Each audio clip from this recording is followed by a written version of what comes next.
Pedirles también, por favor, que vean la información que les he mandado en esta tarde al grupo de WhatsApp de la iglesia. Si alguien no está en el grupo, pero quiere recibir ese estudio, esa reflexión acerca de lo que representó en su día la fiesta de Purim, que se está celebrando en estos días nuevamente en Israel.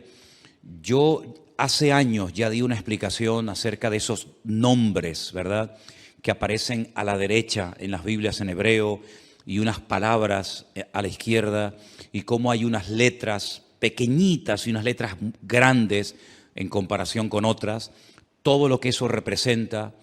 Y les mandé esta tarde ese artículo porque no tiene desperdicio, es muy, muy interesante. Solamente unos pequeños detalles para despertar el interés, para que vean o para que lean, mejor dicho, ese documental o esa información. La fiesta de Purim se llevó a cabo en los días de la reina Esther, ¿verdad?, y del rey Asuero. En estos días se lee todo el libro de Esther, volviendo a recordar la historia de cómo Dios salvó del exterminio, de la destrucción a todo el pueblo de Israel. Veis que el enemigo siempre quería más y más, ¿verdad? En un principio un hermano mató a otro, pero no fue suficiente. Más adelante vemos cómo el enemigo intenta, mezclar a la raza humana con aquellos engendros espirituales, ¿verdad?, con aquellas deformaciones terribles que produjeron la ira de Dios y tuvo que finalmente mandar el diluvio. Vemos más adelante cómo el faraón no se conformaba con matar a uno, sino con matar a todos los niños. Pero en el libro de Esther lo que vemos es que el diablo quiso ir un paso más allá, y lo que puso en el corazón de un perverso llamado Amán era la exterminación, la aniquilación total del pueblo de Israel, incluido hombres, mujeres, niños, ancianos, etc. El Señor intervino de una forma milagrosa, y esa liberación, ese milagro se recuerda todos los años en una fiesta que, repito, se está celebrando en estos días y que se llama la fiesta de Purim. La palabra Purim viene de la palabra pur, que significa suerte. Purim es suertes, como se echó suerte sobre el pueblo de Israel, y el Señor, pues una vez más, protegió sobrenaturalmente a ese pueblo. Cuando se produce una matanza de los enemigos que querían destruir al pueblo de Israel, el rey Asuero, que es el marido de la reina Esther, le dice: hoy han muerto 500 hombres y los 10 hijos de Amán. ¿Tiene alguna petición más la reina? Y la reina, su esposa Esther, dice: quiero que mañana a los 10 hijos de Amán, que ya estaban muertos, los cuelguen en la horca. Y de ahí hay toda una explicación de esa palabra mañana, de cómo hay momentos en la que la reina Esther dice que se dirigía al rey Asuero, incluso mencionándolo por nombre, pero hay otros momentos en los que simplemente menciona la palabra rey, dando a entender de que le hacía la petición al rey, al Señor Dios Todopoderoso. Y vemos cosas muy interesantes de cómo no hace mucho tiempo atrás ahorcaron también a otras 10 personas. Y ese artículo que les he mandado esta tarde, yo ya lo había leído hace años, lo conocía. De hecho, les expliqué el tema de los números, de las letras en el libro de Esther, pero quiero que lo lean porque es muy interesante, y una vez más se demuestra la credibilidad de la Biblia. La Biblia es un libro matemáticamente perfecto, que se adelanta en el espacio y en el tiempo, no solamente dándonos información de cosas que ocurrieron, sino de cosas que ocurrieron, pero que tienen un reflejo y una repercusión en el futuro. Y es muy interesante ese artículo, y me gustaría de verdad que lo leyeran con detenimiento. Yo se lo mandé, ya digo, al grupo de WhatsApp, pero si alguien lo quiere tener y no está en el grupo, pues me das tu teléfono y yo te lo mando sin ningún problema, ¿de acuerdo? Nosotros nos vamos al libro de Ezequiel. Ezequiel era un sacerdote que había sido llevado cautivo a Babilonia. Ustedes saben que las tribus del norte, que formaron un país y adoptaron el nombre Israel, y decidieron que Siquén, la actual Nablus, fuera la capital del Reino del Norte, fue arrasado tiempo antes de que Nabucodonosor decidiera atacar las tribus del sur. Las tribus del sur, cuando hablo de las tribus del sur, me refiero a la pequeña tribu de Benjamín y a la tribu de Judá, que permanecieron un siglo y pico más en el territorio de Israel. También fueron sacadas de la tierra, fueron llevadas al cautiverio por Nabucodonosor 70 años, y estas dos tribus después retornan. Y ese retorno, todo lo que hicieron, la reconstrucción del templo, de la ciudad, de las murallas, etcétera, pues se nos relata en el libro de Esdras y en el libro de Nehemías, que algunos creen que era un solo libro, no dos, como tenemos nosotros en nuestras Biblias, libro de Nehemías y libro de Esther. Se creen que los dos formaban un solo tomo, un solo libro. Pero bueno, independientemente de eso, vemos que Ezequiel está en el cautiverio y él, estando en Babilonia, el Señor le revela una serie de cosas acerca de su pueblo. A través de una serie de sueños, de visiones, le muestra el retorno del pueblo de Israel, cómo volverían, y la ciudad de Jerusalén volvería otra vez a ser habitada, etcétera, etcétera. Pero aparte de eso, Ezequiel recibe una serie de revelaciones acerca del futuro, no para su época. Vimos el otro día, por ejemplo, el domingo, que algunas visiones, algunas profecías que recibió Daniel, las escribía, pero el Señor le decía, séllalas, porque esto no es para tu tiempo, esto es para los tiempos finales. Bueno, en cierto sentido también pasó algo parecido con Ezequiel. Ezequiel recibió profecías e información acerca de los últimos tiempos que él no vio durante su ministerio, durante su vida, el cumplimiento de estas palabras. El capítulo 38 y 39 de Ezequiel, digamos que van unidos, porque el 39 es una prolongación de lo que comienza a revelarle el Señor a Ezequiel, y el capítulo comienza diciendo así: vino palabra de Dios diciendo, hijo de hombre. Esta expresión, hijo de hombre, es la forma como el Señor se dirigía y llamaba siempre al profeta Ezequiel. Pon tu rostro contra Gog, en tierra de Magog, príncipe soberano de Mesec y Tubal, y profetiza contra él. Vamos a ir haciendo pausas según vayamos leyendo, porque hay algunas cosas que tengo que ir diciendo por el camino para que entendamos ciertas y determinadas cosas. Estos nombres que aparecen aquí, Mesec y Tubal, ustedes los van a encontrar en el primer libro de la Biblia. No es la primera vez que aparecen, ni mucho menos. Concretamente en Génesis capítulo 10, versículo 2, nos dice que Mesec y Tubal eran hijos de Jafet. ¿Quién era Jafet? Uno de los tres hijos de Noé. Noé tuvo a Sem, Can y Jafet. Bueno, pues Jafet tuvo una serie de hijos y uno se llamó Mesec y otro se llamó Tubal.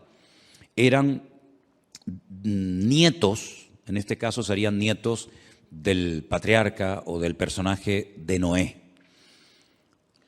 Es muy interesante ver cómo los hijos de Noé, Sem, Can y Jafet, se fueron por diferentes partes del mundo, ¿verdad? Y conquistaron territorios y tierras. Y bueno, vemos que los europeos tienen un origen, los africanos tienen otro, y cada nación pues tiene un origen diferente, ¿verdad? Y todo procede de los tres hijos de Noé, Sem, Can y Jafet. Los cananeos, que son los descendientes de Can, nieto de Noé, pues se fueron a lo que conocemos hoy en día como Israel, ¿verdad? Y allí ese país se llamaba en el principio Canaán. Y el Señor sacó a su pueblo de la esclavitud en Egipto para llevarlos a Canaán, donde vivían los cananeos. Y los cananeos, ese país estaba habitado por una serie de países, de reinos, de naciones. La mayoría de ellos los conocemos por nombre.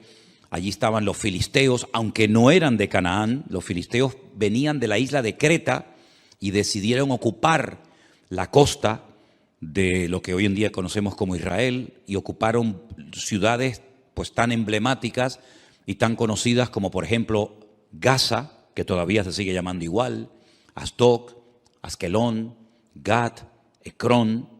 Los filisteos, digamos, que vivían en la costa. Los jebuseos eran los que vivían en el monte Moriah, los que vivían en lo que sería Jerusalén. Y bueno, allí estaban los moabitas, los eteos, etcétera, etcétera. Y eran naciones que no les correspondía habitar en aquel lugar, e Israel tenía que expulsarlos de su tierra. Ahora, en los últimos tiempos, la Biblia dice que se levantará un príncipe soberano, se levantará un hombre que se llama en el Antiguo Testamento, uno de los nombres que recibe es God, pero si uno analiza el Antiguo Testamento, nunca hubo un hombre que se llamó God. God es simplemente un nombre que se le da a un personaje político que en los últimos tiempos decidirá unilateralmente, aunque realmente detrás de todo esto, por supuesto, siempre está la mano de Dios, atacar al pueblo de Israel desde el norte. No es como Amalek, que venía del sur, o como los moabitas que venían del este, sino que este enemigo atacará a Israel desde el norte, seguramente cruzará los famosos altos del Golán y llevará a cabo una batalla tremenda. Ahora, lo que no se ponen de acuerdo los comentaristas es cuándo se va a llevar a cabo esa batalla en el valle de Meguido, la famosa batalla de Armagedón, ¿sí? Algunos dicen que esa batalla se va a llevar a cabo antes de la venida del Señor Jesucristo. Pero también el libro del Apocalipsis, y después lo vamos a ver, nos dice que después del milenio, God se va a volver a levantar y va a intentar otra vez hacer la guerra contra el pueblo de Dios. Entonces, algunos dicen que es una guerra que se va a llevar a cabo antes y después. Otros dicen que solamente antes, otros dicen que solamente después. En fin, hay diferentes opiniones. Pero vamos a seguir leyendo. Este personaje, que la Biblia en esta ocasión lo llama God, que es el príncipe de estas tierras que ocuparon los nietos de Noé, llamados Mesec y Tubal, dice el Señor: yo estoy contra ti, oh God, príncipe soberano de Mesec y Tubal. Te quebrantaré y pondré garfios en tus quijadas, y te sacaré a ti y a todo tu ejército, caballos, jinetes y todo, de todo en todo, equipados, gran multitud con paveses y escudos, teniendo todos ellos espadas. Y ahora menciona a 3 naciones: Persia, Cus y Fut, con ellos, todos ellos con escudo y yelmo. Gomer y todas sus tropas, la casa de Togarma, de los confines del norte y todas sus tropas, muchos pueblos contigo. Es decir, God, digamos que es el líder, el representante, el que aglutina a un montón de naciones que lo van a apoyar con el objetivo de subir y atacar al pueblo de Israel. Ahora, estas naciones que se mencionan en el versículo 5, Persia, Cus y Fut, ustedes tienen que saber de quiénes se trata, para que sepan qué naciones en los últimos tiempos se van a juntar a estos ejércitos, ¿verdad?, internacionales, con el objetivo de atacar al pueblo de Israel. En cierto sentido es como una especie de confederación, es un montón de naciones que se juntan. No es la primera vez que muchas naciones se juntan para atacar a un enemigo en común. Por ejemplo, en la Segunda Guerra Mundial se juntaron muchas naciones para atacar a los nazis, que en aquel momento eran los que estaban, digamos, controlando Europa. Durante la famosa Guerra de los 6 días y otras guerras que se han llevado a cabo en este último periodo en Israel, ha habido muchas naciones árabes que se unieron para pelear contra Israel. No es nada nuevo, ¿verdad? Son naciones que entre ellos se pelean, entre ellos tienen también sus discrepancias, pero como tienen un enemigo en común, que en este caso es Israel, y todos quieren tomar parte de la ciudad de Jerusalén, se unen para pelear como si fueran un solo ejército. Pero realmente no es un solo ejército, sino son muchos ejércitos, muchos soldados que se juntan con un objetivo en común. El versículo 5 habla de Persia. Persia es el país de Irán. Ustedes saben que hasta el otro día a Irán se le conocía como Persia. Así que los iraníes no son árabes, son de origen persa. Así que Irán, qué curioso, ¿no? Se está hablando últimamente mucho acerca de este país. Irán también apoyará a Gog con el objetivo de atacar y destruir al pueblo de Israel. Así que ya tenemos identificado quiénes son los persas. Cus es un país de África, Etiopía. Ustedes saben que Moisés fue criticado por su propia hermana Miriam porque se casó con una mujer cusita. Los cusitas eran o son de Etiopía. Así que Cus en aquel tiempo era Etiopía, actualmente tiene otro nombre, y Fud es el país de Libia, un país que está en el norte de África.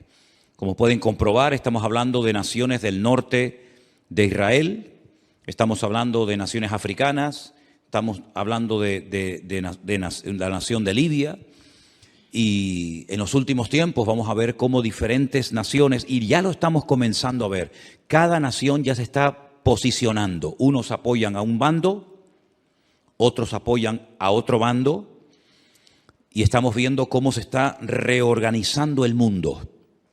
Unos a favor de estos por los motivos que sea, otros a favor de estos por sus propios intereses, pero vamos a ver en los últimos tiempos cómo van a ocurrir cosas muy rápidos en la economía y en otras circunstancias, que lo que van a hacer es que cada país, por pequeño o grande que sea, por influyente o poco influyente que sea, va a buscar dónde acomodarse, a quién apoyar y bajo qué paraguas me pongo. Si bajo el paraguas de Oriente, bajo el paraguas de Occidente, y estamos viendo. Solamente hay que ver un poquito los medios de comunicación y conocer un poco de la Biblia para darnos cuenta cómo el mundo se está reubicando, ¿verdad? Vamos a ver cosas muy interesantes. Así que esas tres naciones ya las hemos identificado.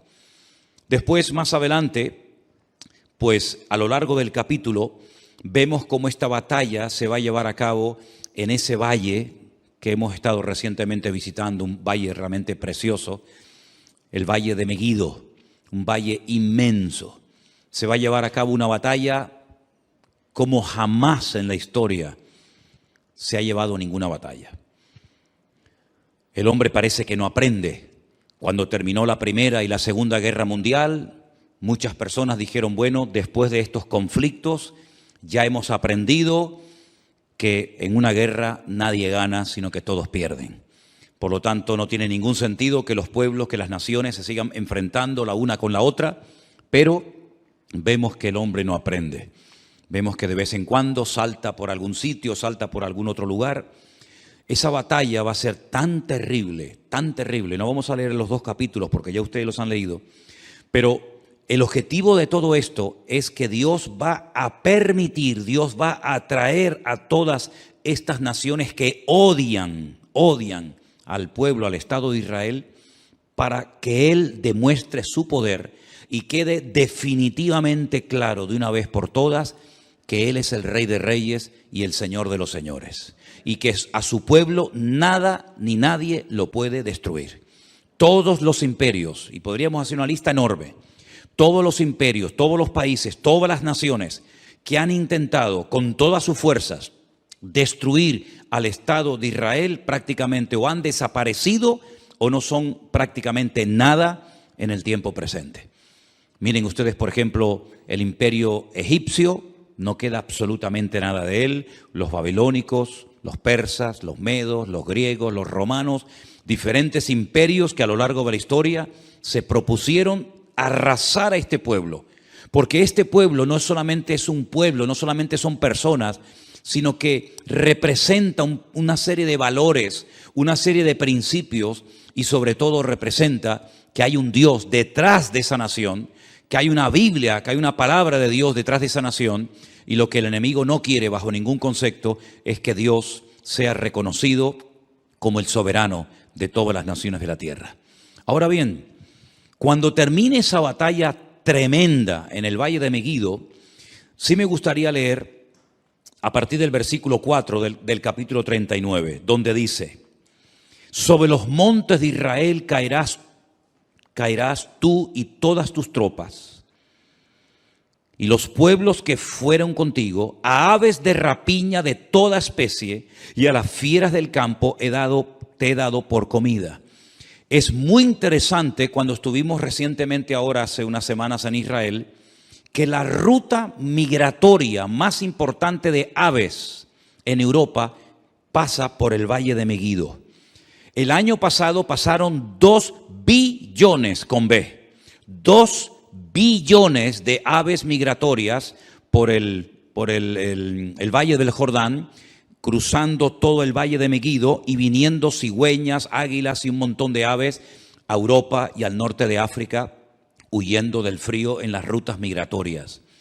Hay un ave de rapiña que son los milanos, que parece como si fuera un águila, que tienen la cola como en forma de horquilla, que en España estaba prácticamente extinguido. Nosotros hemos visto a centenares y a centenares de milanos, que son como un aguilucho grande, revoloteando en el Valle del Jordán hasta hace unas semanas atrás.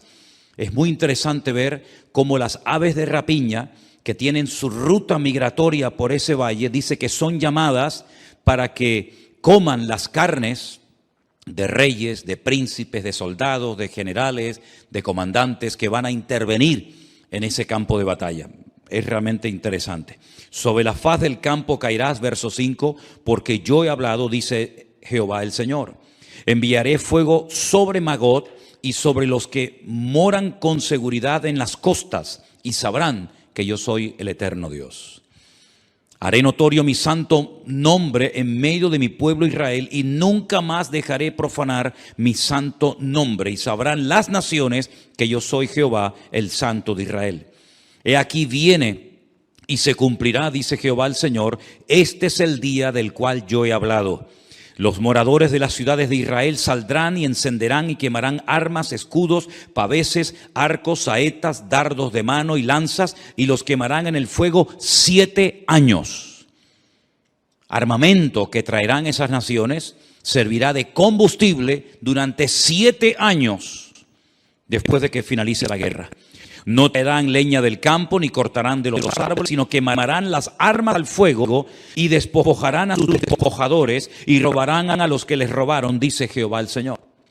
En aquel tiempo yo daré a Gog lugar para sepultura allí en Israel. Es allí donde va a ser sepultado, donde va a ser enterrado este personaje, en el valle de los que pasan al oriente del mar, y obstruirá el paso a los transeúntes, pues allí enterrarán a Gog y a toda su multitud, y lo llamarán el valle de Amón Gog, que significa la multitud de Gog. Aquí habla de multitud, no especifica el número de esa multitud, pero el Apocalipsis sí nos da ese dato. Porque nosotros no solamente tenemos el Antiguo Testamento para saber las cosas que van a ocurrir, por dónde van a atacar, cuántos van a atacar, cuánto tiempo estarán enterrando cadáveres, etcétera, etcétera, sino que además tenemos la información tremenda del Nuevo Testamento, sobre todo las cartas de Pablo a los tesalonicenses, las cartas de Pedro, parte también de la epístola cortita de Judas, y sobre todo el libro del Apocalipsis, donde nos da una información de millones y millones de soldados, 200 millones de soldados que subirán por toda esa cordillera, por esos valles, en dirección a Jerusalén. Pero allí muere este hombre, este personaje, y la casa de Israel los estará enterrando por 7 meses para limpiar la tierra. 7 meses, todos los días, enterrando muertos. Hermano, estamos hablando de multitudes, de millones de personas. ¿Cuánto se tarda en enterrar a la gente? Con una pala mecánica haces una zanja enorme y comienzas a echar cadáveres dentro. Pues 7 meses enterrando todos los días muertos. Y los enterrará todo el pueblo de la tierra. Y será para ellos célebre el día en el que yo sea glorificado, dice Jehová el Señor. Y tomarán hombres a jornal que vayan por el país con los que viajen para enterrar a los que queden sobre la faz de la tierra, a fin de limpiarla. Al cabo de 7 meses harán el reconocimiento. 7 años, 7 años quemando el armamento, 7 meses enterrando cadáveres, y pasarán los que irán por el país, y el que vea los huesos de algún hombre pondrá junto a ellos una señal, hasta que los entierren los sepultureros en el valle de Amón-Gad. También el nombre de la ciudad será Amona, y limpiarán la tierra. Y tú, hijo de hombre, así dice el Señor, di a las aves de toda especie. Les recuerdo, 2 billones de especies de aves pasaron el año pasado por ese valle. Di a las aves, a toda especie y a toda fiera del campo, juntaos y venid, reuníos de todas partes, a mi víctima que sacrifico para vosotros, un sacrificio grande sobre los montes de Israel, y comeréis carne y beberéis sangre. Y más adelante leemos en el verso 21, y pondré mi gloria entre las naciones, y todas las naciones verán mi juicio que habré hecho. Cuando termine esa batalla, al final de lo que llamamos o conocemos como el nombre de la gran tribulación, comenzará un período de 1000 años que se conoce como el milenio o la era milenial del Mesías. Y dice Zacarías capítulo 14, y esto es literal, no hay que buscar una aplicación simbólica porque es literal. Y las naciones que hubieren sido salvas, no es que se hayan convertido, sino que se salvaron de la muerte en esta batalla tremenda, tendrán que subir todos los...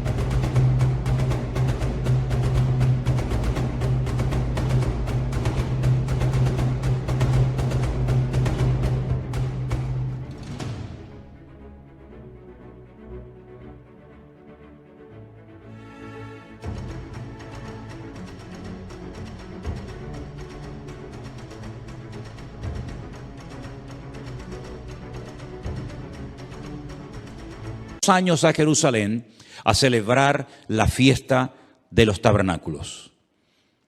Y la fiesta de los tabernáculos se suele celebrar generalmente entre los meses de septiembre y octubre.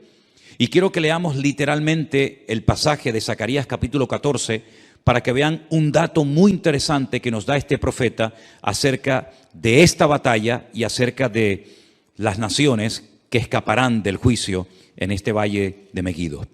En Zacarías el capítulo 14 dice así, a partir del verso 1, he aquí el día del Señor viene y en medio de ti serán repartidos tus despojos. Está hablando de la misma batalla, está hablando del mismo tiempo, del mismo acontecimiento, pero 2 profetas diferentes. Uno, Ezequiel en Babilonia, y ahora Zacarías. Y dice, porque yo reuniré a todas las naciones para combatir contra Jerusalén. Aquí hay una información adicional a lo que nos viene diciendo Ezequiel. La ciudad será tomada y serán saqueadas las casas, violadas las mujeres, y la mitad de la ciudad irá en cautiverio, mas el resto del pueblo no será cortado de la ciudad. Después saldrá Jehová y peleará con aquellas naciones como peleó en el día de la batalla. Y ahora habla de la segunda venida del Mesías. Porque el Mesías, cuando nació cerca de este monte de los Olivos, en dirección hacia el sur, aproximadamente como a 7, 8 kilómetros al sur, en una pequeña localidad, en un pequeño pueblo llamado Belén, que pertenecía a Judea, Belén de Judea. Pero cuando dice aquí que se afirmarán en aquel día sus pies sobre el monte de los Olivos, aquí podemos ver que el Antiguo Testamento nos habla de su nacimiento en Belén de Judea y de su retorno, su segunda venida, poniendo los pies sobre el monte de los Olivos. Amén, hermanos, ¿lo ven claramente? Nace en Belén, retorna en el monte de los Olivos. para que algunos digan que la Biblia no habla de dos venidas, sino solamente de una. No, habla de dos venidas. Una que ya se produjo cuando nace en Belén de Judea, y otra cuando se afirman sus pies en aquel día sobre el monte de los olivos que está enfrente de Jerusalén, al oriente, al este, y el monte de los olivos se partirá por en medio hacia el oriente y hacia el occidente, haciendo un valle muy grande, y la mitad del monte se apartará hacia el norte y la otra mitad hacia el sur. Es decir, si se parte el valle y parte se va hacia el este, parte hacia el oeste y luego se ensancha, se separa el norte y el sur, quiere decir que en esa parte en la que hemos estado muchísimas veces se va a hacer un valle gigantesco, un valle enorme.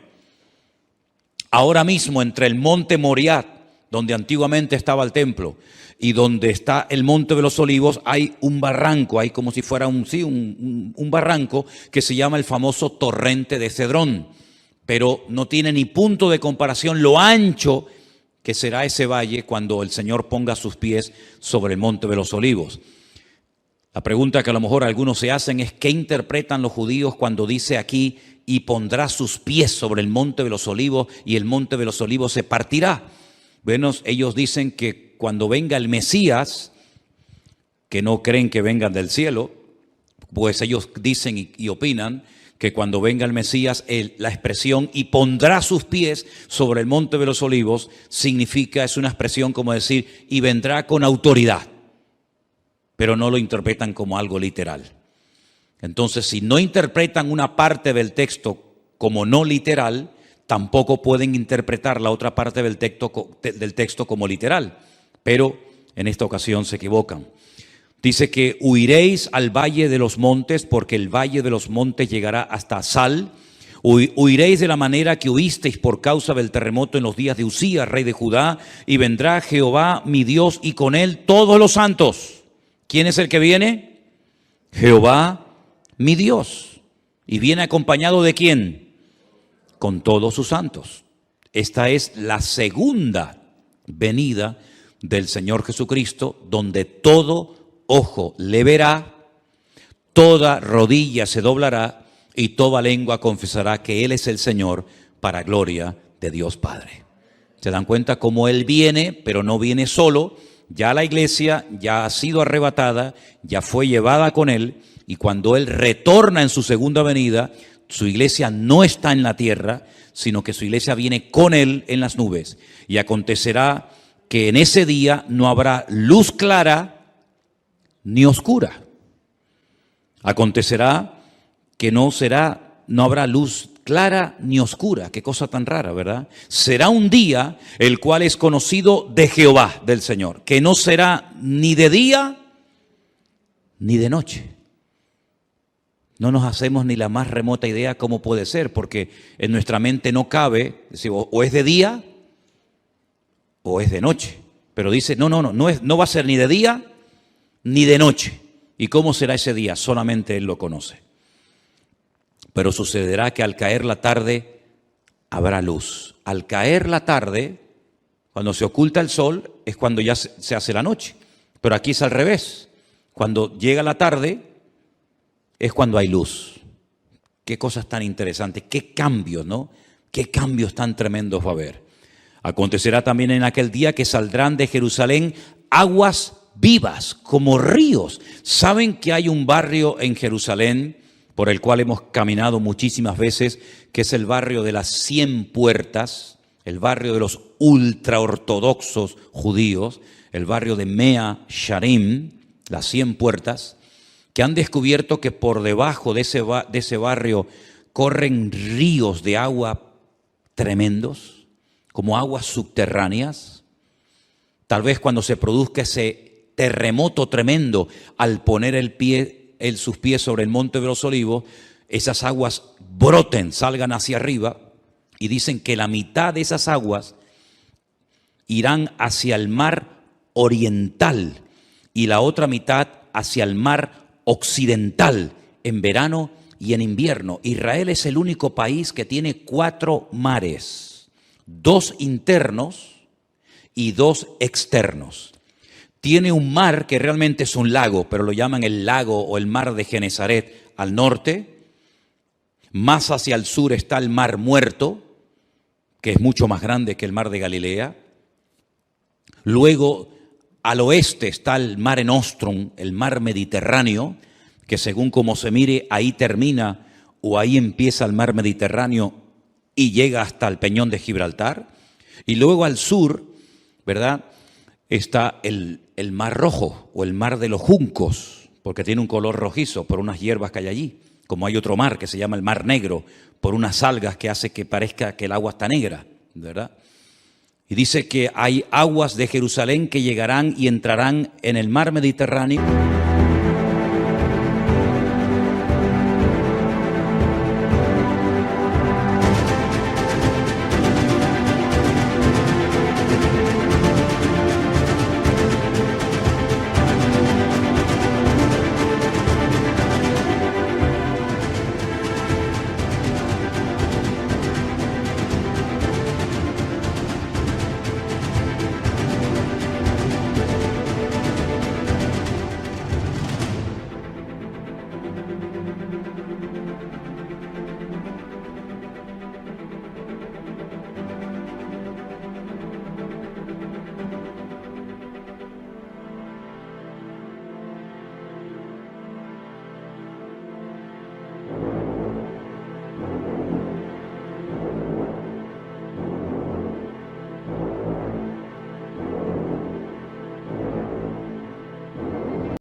Y otra parte de las aguas entrarán en el mar Muerto, y Jehová será rey sobre toda la tierra, y en aquel día Jehová será uno, y uno su nombre, ¿verdad? No se le va a llamar de diferentes maneras, sino que uno será su nombre, tendrá un solo nombre. Y toda la tierra se volverá como llanura desde Jeba hasta Rimón, al sur de Jerusalén, y ésta será enaltecida y habitada en su lugar desde la puerta de Benjamín hasta el lugar de la puerta primera, hasta la puerta del ángulo, y desde la torre de Anael hasta los lagares del rey. Y morarán en ella, y no habrá nunca más maldición, sino que Jerusalén será habitada confiadamente. No estamos hablando, no estamos haciendo referencia a la nueva Jerusalén, que es la que Juan recibe en revelación y que nos cuenta cómo es en el capítulo 21 y el capítulo 22 del libro del Apocalipsis. Esta no es la nueva Jerusalén, esta es la Jerusalén renovada, transformada, pero terrenal, ¿verdad?, en la cual Cristo, con todo su pueblo, sus hijos, estará reinando durante 1000 años. Pero no es la nueva Jerusalén de las calles de oro, las puertas de perla, etc. Pero se vivirá en esa ciudad. Y esta será la plaga con la que herirá Jehová o el Señor a todos los pueblos que pelearon contra Jerusalén. Eso no lo dice Ezequiel. Ezequiel dice que las tropas de Gog, o del anticristo, si lo prefieren así, quieren atacar y destruir Israel, pero dice que morirá, que será enterrado en Israel, pero no dice cómo morirán las personas en el campo de batalla. Pero Zacarías sí. Zacarías sí recibió el dato, la revelación de cómo morirían. Dice que será como una especie de plaga. Esta será la plaga con la que Jehová herirá a todos los pueblos que pelearon contra Jerusalén. Escuchen, la carne de ellos se corromperá estando ellos sobre sus pies. Están de pie, no están sentados ni acostados, están de pie, peleando, batallando. Se consumirán en las cuencas sus ojos y la lengua se les deshará en su boca. ¿Esto qué es? ¿Un ataque bacteriológico? ¿Un ataque nuclear? Pero esta será la forma como morirán esas personas que fueron a atacar a Jerusalén. Acontecerá en aquel día que habrá entre ellos gran pánico, enviado por Dios, y trabará cada uno de la mano a su compañero y levantará su mano contra la mano de su compañero. Se matarán entre ellos. Se pelearán entre ellos, se matarán entre ellos. Increíble, Judá también peleará en Jerusalén Y serán reunidas las riquezas de todas las naciones de alrededor, oro, plata, ropas de vestir en gran abundancia. Así también será la plaga de los caballos, de los mulos, de los camellos, de los asnos y de todas las bestias que estuvieren en aquellos campamentos. Todos los que sobrevivieren de las naciones que vinieron contra Jerusalén, aquí hay un dato muy importante, subirán de año en año para adorar al Rey, a Jehová de los ejércitos, a celebrar la fiesta de los tabernáculos. Todos los años tendrán que subir. ¿Por qué la fiesta de los tabernáculos y no otra fiesta? Porque las 3 fiestas de obligatorio cumplimiento que recibió el pueblo de Israel, que son Pascua, Pentecostés o Shavuot y la fiesta de los tabernáculos, las 2 primeras ya tuvieron un cumplimiento profético en la vida del Señor Jesucristo. Dice Pablo, Él es nuestra Pascua. Jesús fue sacrificado, fue crucificado, murió en la fiesta de Pascua. El cordero que se mataba, al cual no se le podía partir ningún hueso en la fiesta de la Pascua, tipifica, representa al Cordero de Dios que quita el pecado del mundo, que es nuestro Señor Jesucristo. La fiesta de las semanas, o Shavuot, o Pentecostés, como la conocemos nosotros, ya tuvo su cumplimiento profético. Fue el día que el Señor decidió derramar de su Espíritu Santo sobre las 120 personas que estaban en aquel aposento, en aquella casa, y comenzaron a hablar en otras lenguas, y comenzaron a evangelizar a miles de personas que se convirtieron en aquel día. Pero la fiesta de los tabernáculos no ha tenido un cumplimiento profético en Cristo. Pero dice en el libro del Apocalipsis que cuando Él venga, Él pondrá su tabernáculo entre los hombres. Y su tabernáculo, su suká, es nada más y nada menos que su misma presencia. Él nació en la fiesta de los tabernáculos y Él exigirá que en la fiesta de los tabernáculos todas las naciones que hubieren sido salvas tienen que subir de año en año a Jerusalén, a adorar al Rey, a Jehová de los ejércitos, y el que no suba, dice la Biblia en el verso 17, no vendrá sobre ellos lluvia. ¿Qué les parece? Si la familia de Egipto no subiere y no viniere, sobre ellos no habrá lluvia. Vendrá la plaga con la que el Señor herirá a las naciones que no subieren a celebrar la fiesta de los tabernáculos. Esta será la pena del pecado de Egipto y del pecado de todas las naciones que no subieren para celebrar la fiesta de los tabernáculos. Así que cuando nosotros decimos que lo mejor y lo peor está por venir, es cierto, queridos hermanos. Cosas tremendas que hemos leído en esta noche, por lo menos en parte, y otras que no hemos leído, tienen que suceder en algún momento. ¿Quién nos iba a decir a nosotros que íbamos a ser protagonistas de ciertas y determinadas cosas que ya han visto y están viendo nuestros ojos cada día? Yo les recuerdo que hace 2 años, solamente 2 años, no se hubiera podido celebrar aquí este culto, porque estábamos todos confinados, encerrados en nuestras casas.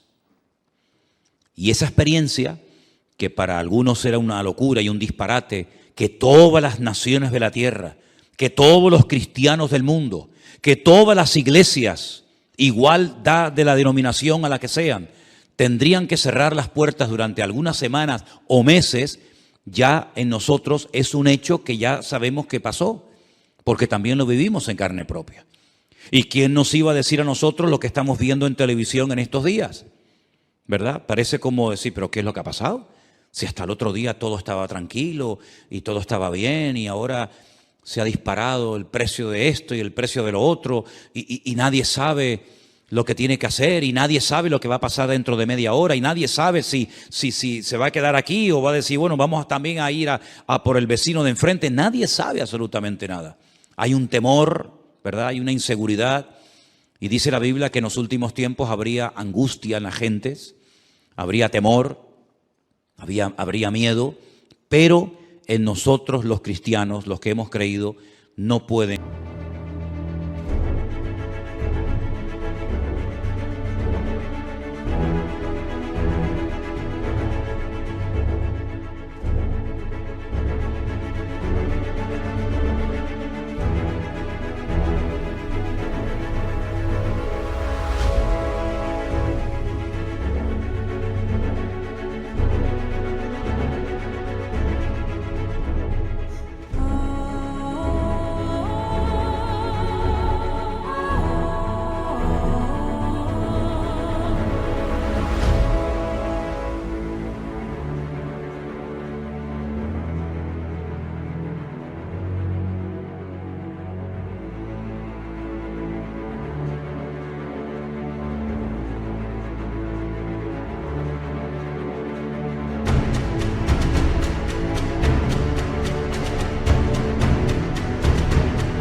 aflorar, no pueden manifestarse esas actitudes, sino más bien todo lo contrario. Dice, erguíos y levantad vuestras cabezas, porque vuestra redención está a las puertas. Y todo esto es la señal de que todo lo que está escrito en la palabra, que hemos leído y predicado durante años y años, pues llegará el momento que, si el Señor lo permite, lo vamos a poder contemplar y lo vamos a poder mirar con nuestros propios ojos. ¿Cuál debería ser entonces la postura de nosotros hoy en día ante lo que está ocurriendo y lo que va a venir, que es muchísimo peor que lo que estamos comenzando a ver? Bueno, pues yo quisiera recordarles que en esta mañana, no sé si lo vieron, en el devocional yo leía una porción que Pablo escribió a los hermanos de la iglesia de los Filipenses, y quiero volver a leer el pasaje que yo en esta mañana les leía, porque aquí encontramos instrucciones acerca de cómo tenemos que comportarnos y actuar en este tiempo final. Filipenses capítulo 4, versículo 4 dice, regocijaos en el Señor siempre. Dígalo conmigo, regocijaos en el Señor siempre. No solamente cuando hay dinero y abundancia de trabajo y salud y juventud no, siempre. Ahora, si uno se pregunta en qué momento de la vida se encontraba el autor de esta carta, de estas palabras, pues humanamente hablando, en el peor momento de su vida. Ya era una persona avanzada en edad, una persona que había sufrido muchísimo por la causa del Evangelio y estaba preso en Roma, probablemente a punto de morir. Algunos especulan que si Pablo logró salir de ese encarcelamiento y luego otra vez lo volvieron a meter, me da exactamente igual. Lo que está bien claro es que esta carta, junto con otras 3 más, se escribió desde una cárcel en Roma, que no era una cárcel como las que vemos a veces en televisión, que ocupan los ricos o los poderosos, que parecen que son hoteles de 5 estrellas, sino una mazmorra sin luz, sin agua, con una comida seguramente malísima, con frío, donde él dice que todos le habían abandonado. Es increíble, ¿no? Un hombre que fue de una bendición tan grande para miles y miles de cristianos, y lo sigue siendo hasta nosotros hoy en día, ¿verdad? Y que lo dejaran solo. Dice, solo Lucas está conmigo. Nadie se quedó a su lado. Nadie. Incluso algunos se marcharon hasta causándole problemas en el peor momento de su vida. Dice, pero el Señor estuvo a mi lado y me dio fuerzas y me libró de la boca del león, y me librará y me preservará para su reino celestial. Gloria a Dios. Y es ahí, en esa cárcel, solo, donde dice, regocijaos en el Señor siempre. Y por si no ha quedado lo suficientemente claro, otra vez lo repito, otra vez lo digo, regocijaos, que es mucho más que alegraos. Vuestra gentileza sea conocida de todos los hombres. El Señor está cerca. Fíjate cómo asocia la venida del Señor con el regocijo que tiene que tener un creyente ante este acontecimiento tremendo que estamos esperando. El Señor viene pronto, por lo tanto regocijaos. Por nada estéis afanosos. Fíjate quién está hablando, y de dónde está hablando. Por nada estéis afanosos. Él no pide, hermanos, por favor, oren para que el Señor me saque de aquí. Hermanos, por favor, oren para que no me maten. Hermanos, por favor, oren para que no me torturen. En ningún momento sus peticiones van en esta línea, sino que a veces cuando pide oración es para seguir predicando la palabra, para seguir ganando almas para Cristo. No le da lugar a la tristeza, a la depresión. Por eso yo digo una cosa, hermanos, y lo digo para todos, y también para mí, por supuesto. Cualquier cosa que podamos estar padeciendo no tiene ni punto de comparación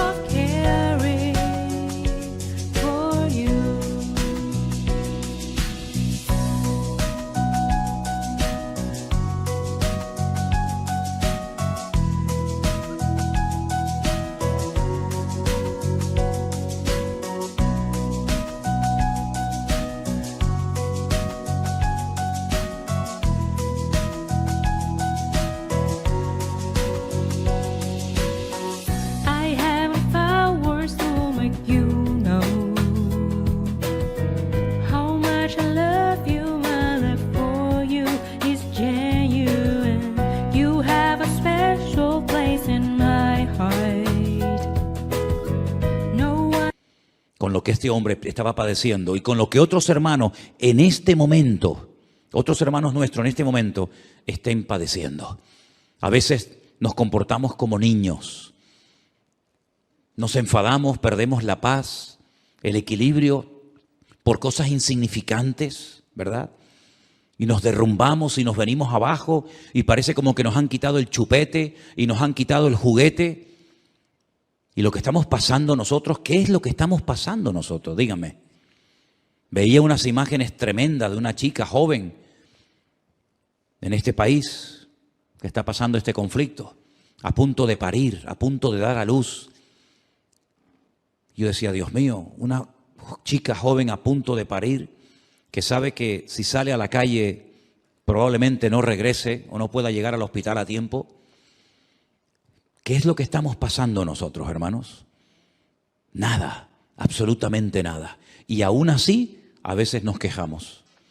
Y la Biblia dice, por nada estéis afanosos, sino sean conocidas vuestras peticiones delante de Dios, en toda oración, ruego, pero con acción de gracias. Siempre con las gracias por delante. Y la paz de Dios, que sobrepasa todo entendimiento, guardará vuestros corazones y vuestros pensamientos en Cristo Jesús. Qué tremendo, ¿no? Qué tremendo, qué palabras de aliento, qué palabras de ánimo.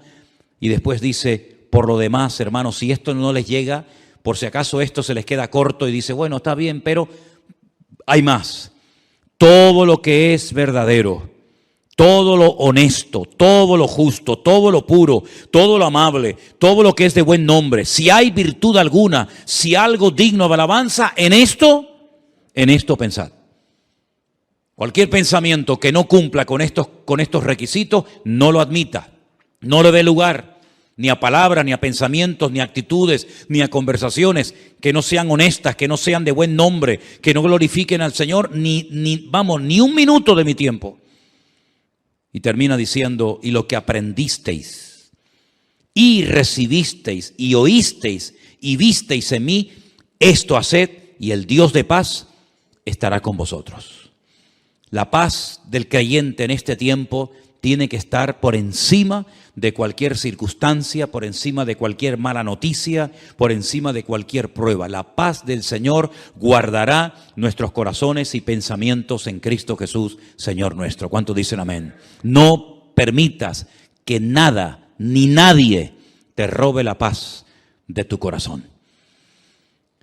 Si ves que la estás perdiendo, la paz, a lo mejor es que estás oyendo y viendo demasiado lo que no tienes que ver ni oír tanto.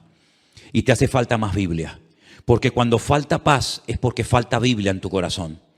Pero cuando hay abundancia de palabra, cuando hay abundancia de presencia del Señor y de su palabra en nuestras vidas, no hay lugar a la angustia, al desánimo, a la depresión. ¿Por qué? Porque yo sé en quién he creído. Y mi confianza está puesta 100% en el Señor. Y yo sé que me puedo regocijar y puedo tener paz y puedo dar gracia y puedo darle ánimo a los que están desesperados. Porque dicen que las consultas a los psiquiatras, a los psicólogos han aumentado porque la gente está como en un bucle y no saben cómo salir. Antes era la pandemia, ahora es no sé qué y mañana será no sé cuánto. Y siempre parece que salimos de una desgracia para meternos en otra. El mundo va así. Pero sin embargo nosotros los cristianos podemos cada mañana levantarnos y decir, Señor, es verdad, no tengo tanto dinero como tenía tiempo atrás. No tengo tal vez el trabajo que me gustaría tener. No tengo esto, no tengo lo otro, pero te tengo a ti. Y teniéndote a ti, lo tengo todo. Porque el Señor es mi pastor y nada me faltará. ¿Cuántos dicen amén? Cierra tus ojos en esta tarde, ahí donde estás. Repito, no permitas que nada ni nadie te robe la paz de tu corazón. Al Señor le costó la vida derramar su sangre en una cruz para que tú y yo hoy en el siglo XXI, con la que está cayendo, pudiéramos vivir